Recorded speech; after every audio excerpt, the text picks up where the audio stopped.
I'm Primal Piggy. Thank you for joining me for another BDSM United podcast in our slave training series.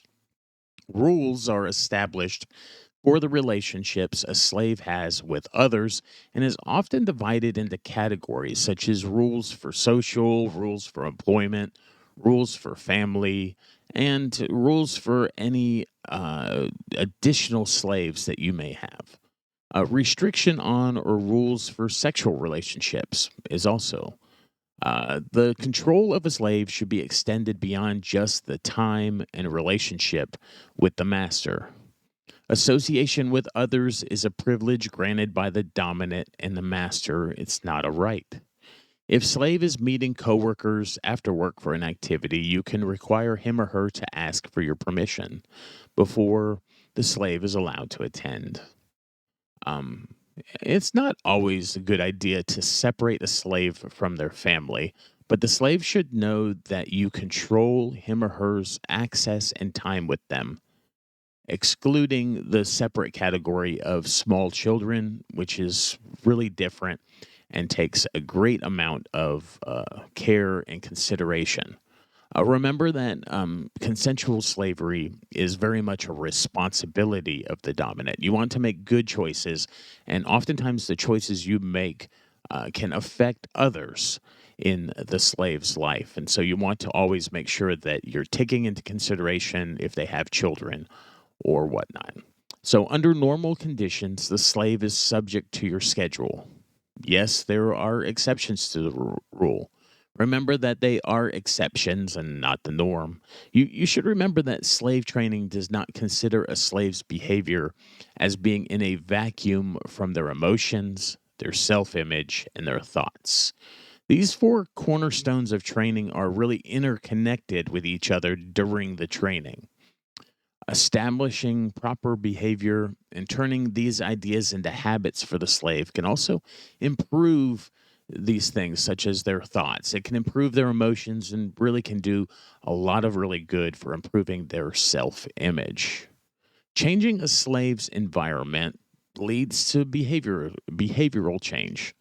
A change in environment is to one that is conducted to slavery helps to avoid situations that lead to unwanted behavior. It also helps provide stimuli that prompt the desired behavior.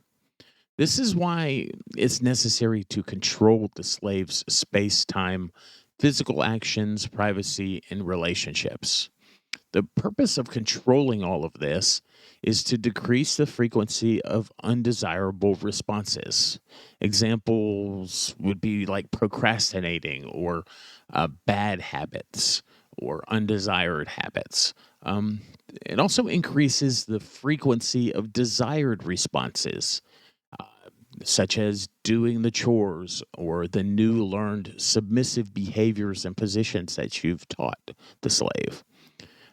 And also, by changing the environment and behavior of a slave, a corresponding change occurs in attitude.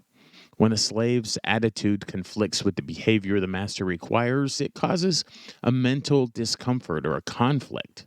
And this motivates the slave to change attitude or behavior to reduce this dissonance. A master controls the slave's behavior.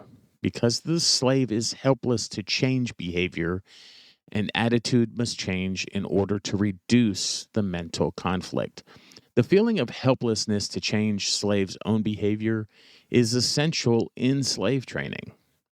If it's told to maintain the eyes down, it knows that the master controls the behavior.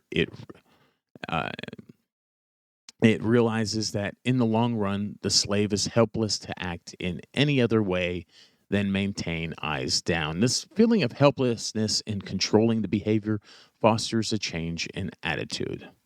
So, just a note here, the term helplessness, as used here in slave training, means that in order to maintain its slavery or continue on the right path in its slave training and not be displeasing to the dominant or the master, he or she is helpless to change behavior. In other words, we're saying that in order to to maintain slavery or maintain this relationship dynamic that you're in, the slave uh, must be obedient.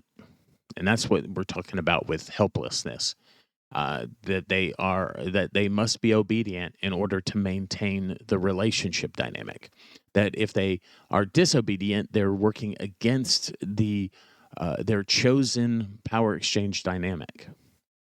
It means that it has made a decision to allow the dominant master to the right to make behavioral choices for it. Uh, he has made a choice of how he wishes the slave to behave. So the slave is helpless to change the behavior.